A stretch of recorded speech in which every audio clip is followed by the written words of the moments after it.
Tout à fait. La Cour de cassation vient de le rappeler dans un arrêt du 20 décembre 2023. Concrètement,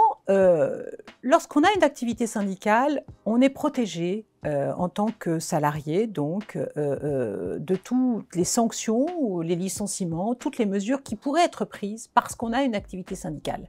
La question, c'est de savoir si cette activité syndicale doit être officielle ou pas. Alors, nécessairement, lorsque vous êtes salarié, mandaté, vous êtes représentant du personnel, vous êtes délégué syndical, OK, dans ces cas-là, vous avez une activité syndicale tout à fait officielle et affichée. Et si vous êtes sanctionné, si vous êtes licencié, si on ne vous donne pas d'augmentation de salaire parce que vous avez ce type d'activité syndicale dans le cadre de votre mandat, naturellement, vous êtes protégé. La question se pose souvent pour les salariés qui ne sont pas fichés, qui ne participent pas, qui ne sont pas encartés dans un syndicat particulier, qui n'ont pas de mandat particulier, donc de représentant du personnel, mais qui, par exemple, participent à un mouvement de grève, vont signer une pétition qui est soutenue par un syndicat, ont une activité syndicale en tant que telle, c'est-à-dire vont porter des revendications, des réclamations, mais qui donc le font en dehors donc d'une activité syndicale tout à fait officielle. Et bien dans ces cas-là, la Cour de cassation indique que la protection concerne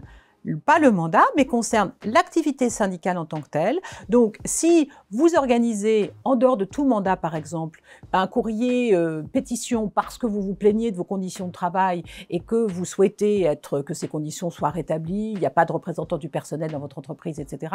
vous avez donc une activité syndicale. Et si vous avez une sanction pour cela, si on vous dit, écoute, tu nous enquiquines un peu, donc on te licencie, on ne te donne pas d'augmentation de salaire, on vous met un avertissement, etc., parce que vous avez exercé cette activité syndicale. Si vous subissez donc les répercussions de cette activité syndicale, eh bien dans ces cas-là, vous êtes protégé contre toutes sortes de discriminations syndicales, nonobstant l'absence de votre mandat.